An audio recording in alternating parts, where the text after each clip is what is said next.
You having a good time with my daughter? Wonderful. Funny man, huh? You think this is funny? Would you I love her, stop? boy. Mr. Kellaway, let him go. I thought your boys had rules about fraternizing. I said now. Keep your state trash away from my daughter. Christ, you know nothing happened. Is that your expert opinion? You keep that thing on a leash. Or I'll slap a lawsuit on that state zoo that'll shut it down so fast it'll make your head spin. My mother was on her way to the hospital to give birth to me when she was struck by lightning. By the time she was rushed into the ER, she was hanging by a thread. But in the final moment, she still managed to bring me into the world. From the very beginning, I was different. I didn't have a single hair on my head, and my skin was white as snow. The doctors first diagnosed me with albinism. My brain activity was so dense that the EEG printout was completely filled, but no one realized what that actually meant. My father, Michael, didn't understand any of it. All he saw was fear. He was terrified of how I looked. My son. Come on, Greg. Let's go.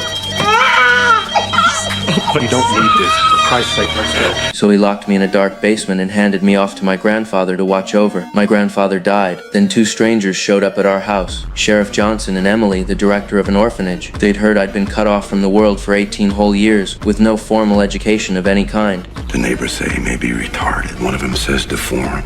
Physically handicapped. I don't know. I couldn't for the life of me think of who else to call.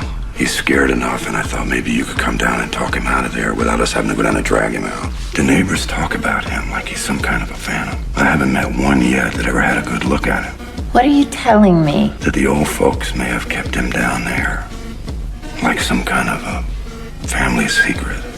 When they came down to the basement, they froze. They just stared at me, shocked by my pure white skin and pale pink eyes. They didn't move until I opened my mouth and told them my name. I spoke clearly and logically, nothing like someone who'd never been educated. Emily pulled a thick, obscure novel off the shelf and asked if I could read it. I told her to give me any page number.